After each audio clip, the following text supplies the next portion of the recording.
Today's World Insight with Tianwei. The Iran nuclear deal in limbo as the U.S. stepped up sanctions and Gulf military presence. Can the deal be saved? And the fate of ancient heritage sites hangs in the balance between commercial and conservation interests. Two culture scholars share their insights. But when you don't have roots, your tree is not going to grow strong. And it may not matter in one generation, but it does matter.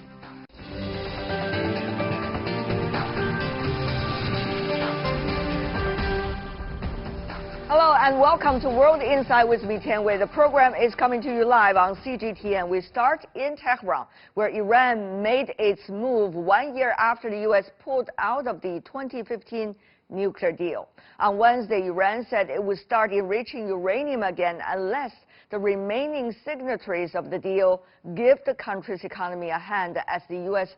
doubles down on its sanctions against Iran. As Tehran stares down Washington in a battle of nerves, remaining signatories to the Iran nuclear deal are under increasing pressure to step in.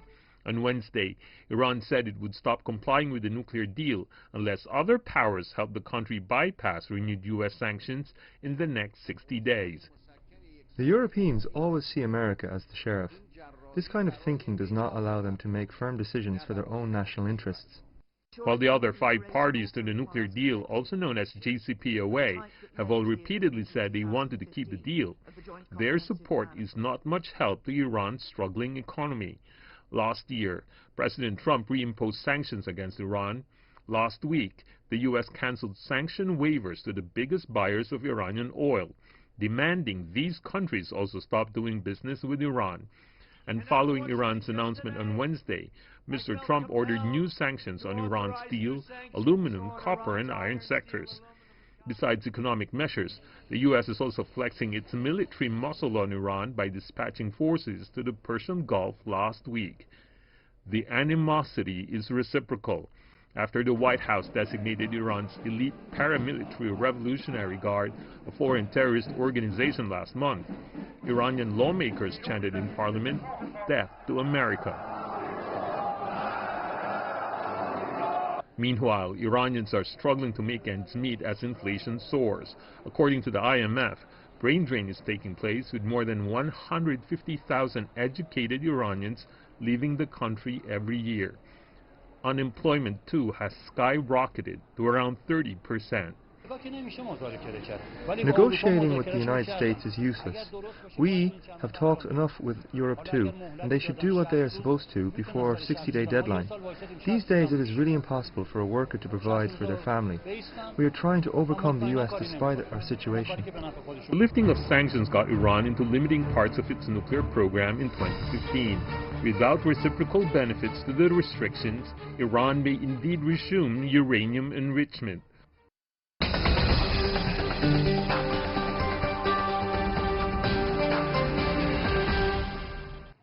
So what's likely to be the fate of the Iran nuclear deal, and how are the countries used to be on board now looking at its future? Let's take our guest from Iran first. In Tehran, Professor Mohammad Marandi, Professor and Dean of the World Faculty Studies from the University of Tehran. Professor Marandi, welcome to our program. I want to have 2 to 3 quick questions with you, Professor.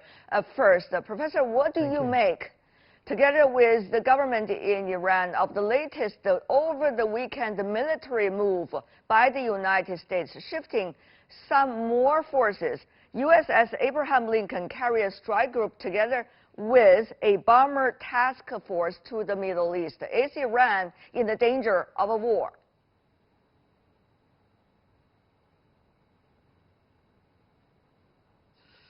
Well, the feeling is in Tehran that the U.S. government and the state do not want war because they know that if they initiate any military conflict, that would be disastrous for the global economy. The whole of the Persian Gulf would be at risk. The Iranians, of course, they have spent the last 20 years building up defenses, underground cities, highly developed missile systems that would be directed at its adversaries. The invasion of Iraq really change the mentality in this country. So with all the facilities and the equipment that the Iranians have, and the fact that all the oil wells and tankers and gas fields, they are very vulnerable. Any conflict would basically mean a major global economic depression, probably something that we've never seen in the last century. So the Americans know that war is not a possibility. But then again, you have people like Pompeo, who is a fundamentalist. My question for you is, Professor Morandi, who believes in the rapture. Is Iran prepared for any kinds of war if the other side strike first, or find excuse or reasons to start military conflict? Professor Morandi, very briefly from you, sir, please.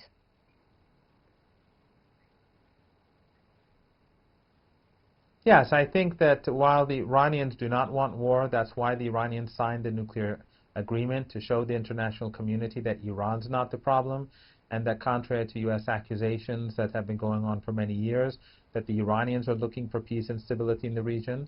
And even though the Americans exited the agreement and the Europeans have failed to abide by the agreement over the last year, the Iranians have waited an extra year now. And even now they're giving it 2 extra months to show that they do not want confrontation. But Iran has prepared itself over the past 2 decades. The Americans simply cannot win a war, and Iran has many allies across the region, in Iraq, and in Syria, in Yemen, in Afghanistan. But most importantly is the fact that 20 million barrels a day of oil and alongside gas would be at risk. So the Americans, if the more sane people in the U.S. government, they would definitely refrain from moving in that direction. We're running out of time for this section, so if Professor Morandi, briefly also, please, an answer from you as well about the sanctions coming from the U.S. We understand it's not just about the oil sanctions, but also some of the other aluminum, ore, steel. So what would that mean for Iran's economy? Is Iran once again prepared for further devastation as a result of sanctions?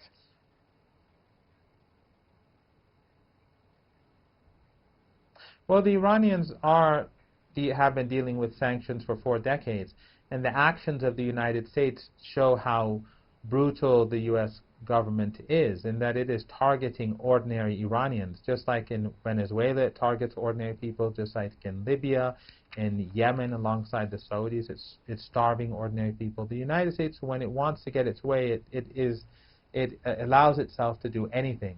But the Iranian economy is a diverse economy. It has 15 neighbors. It does extensive trade with its neighbors. And as we speak, Iran continues to export substantial amounts of oil to its partners. And also, Iran is selling a large amount of oil on the open seas at a discount of $3.50 to $4 a barrel, which is not that hard because Iranian oil is inexpensive. But Iran is going to begin to push back, and Iran's patience is waning thin, just as we see with the nuclear program. And so, for example, if countries like Saudi Arabia and the Emirates continue to go along with Trump in trying to strangle the Iranian economy, then Iran will begin to make the road ahead bumpy for these 2 countries. All right. Professor Mohammad Morandi, coming from University of Tehran in Iran, thank you so much.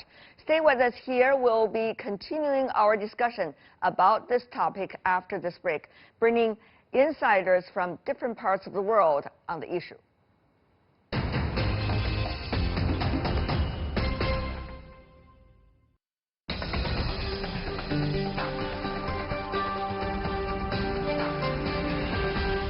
And for more on the Iran nuclear deal issue, we are joined in Washington, D.C., Daniel Server, Director of the Conflict Management and American Foreign Policy Programs at Johns Hopkins School of Advanced International Studies. Sir, welcome to our program. He's also a research scholar at the Middle East Institute. In Brussels, we are joined by Fraser Cameron, a senior advisor at the European Policy Center in Brussels. And in Beijing, China, we have Zhou Rong, a senior analyst from the Chongyang Institute of Financial Studies at Renmin University of China. Gentlemen, welcome to our program. First of all, go to you, Mr. Server. Do you think the U.S. is trying to pick up a war with Iran with the military move and also double down of sanctions and, of course, the early withdrawal from the JCPOA Iran nuclear deal? I think America is not ready for war. It's very difficult to tell what the administration is trying to do. Mr. Bolton, the National Security Advisor, seems to be ready for war, but the President does not. All right, Mr. Cameron, of course, European capitals are watching this very closely. We have the latest suggesting the European capitals saying we do not want any kind of ultimatum, but at the same time committed still to the JCPOA earlier Iran nuclear deal. What does that mean, Mr. Cameron? Well, the Europeans are fighting hard to preserve the deal. They still think it is the best way to keep the Iranian nuclear threat in a box. They have regular reports from the IAEA in Vienna that Iran is complying fully with all the aspects of the deal. So at the moment, the position of the EU, despite the changed views of the United States to impose more sanctions, is to try and save the deal. It's going to be difficult, but that is the position of the EU. China, of course, says it appreciates Iran's compliance with the nuclear deal and resolutely opposes the U.S. unilateral sanctions. Foreign Ministry spokesperson Geng Shuang said this: China, quote, regrets that the U.S. has further aggravated tensions over Iran. Take a look. We call for all the parties to stay restricted and enhance dialogue so as to prevent the escalation of tensions. China will keep contact with relevant parties and continue to make efforts on maintaining and implementing the comprehensive deal. In the meantime, we will firmly defend the legitimate and proper rights of Chinese enterprises. Mr. Zhou, of course, the Chinese import oil from Iran, just like the Europeans, like the South Koreans, and like Japan as well. So what is China going to do if the U.S. continue its unilateral sanctions against countries importing oil from Iran? Yes, of course, China have to reduce some of the import from Iran, I mean the oil import from Iran. But China may not stop its import from Iran. For one thing, because it is America, not Iran, to violate the rule first, the rule of the deal first. It is America, not Iran, not to disobey the rule. So China do not have to follow America. China may maintain very normal trade relation with Iran, but based on the condition, how can China can resist the sanction from the United States? Okay. Now, Mr. Server, the fact that within the administration, Mr. Bolton, Secretary Pompeo also seem to be joining the group, while at the same time acting Defense Secretary has been talking quite harsh against Iran. Will this kind of consensus continue within certain key officials of the administration? What would that mean for the president when he's making the final decision? One thing we've learned about President Trump is that he's really totally unpredictable, erratic, inconsistent. So it's anybody's guess, and that creates a real problem for Europe, for China, and for Iran, that the Americans are so difficult to read. Mr. Cameron, of course, the Europeans probably are the ones that have to work hard on this if you do not have a very reliable partner, such as the United States. Well, probably reliable is too much of a word to use in this case. Mr. Cameron, now, what can the European capitals do? On the one hand, importing oil from Iran is a big source of the European consumption.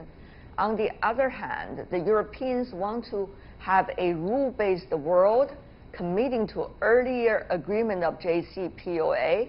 Meanwhile, the Europeans are also concerned if the Middle East goes on with further fires of war and conflicts, because the floods of illegal immigrants and problems would all be exporting to the European continent. So, Mr. Cameron, it seems that the Europeans now really have to think hard about what to do.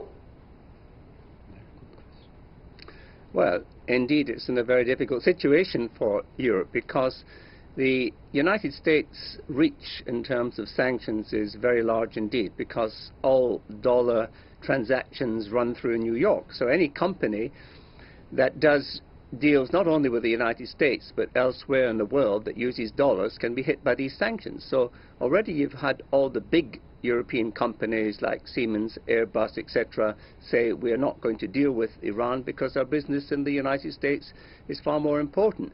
So this leaves smaller, medium-sized countries to try and deal with Iran, try and help the Iranian economy as the European Union promised.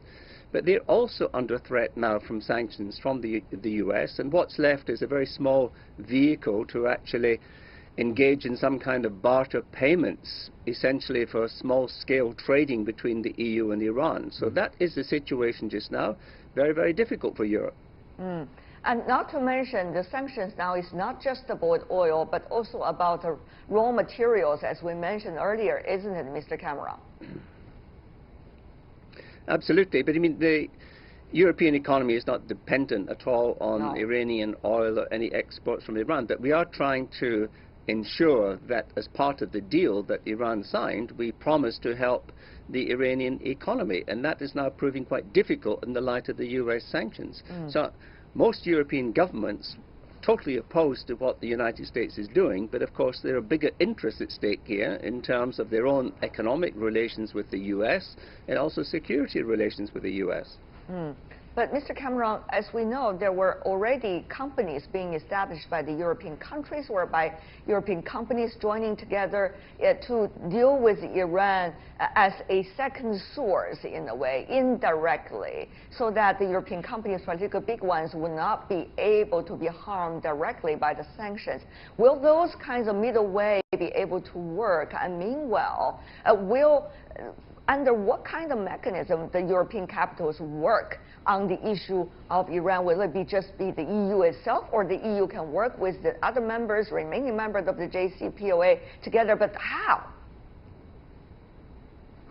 Well, there is a company set up based in France called Instex, and the idea there is initially this is open to other European member states and then later to China, Russia, other countries to take part.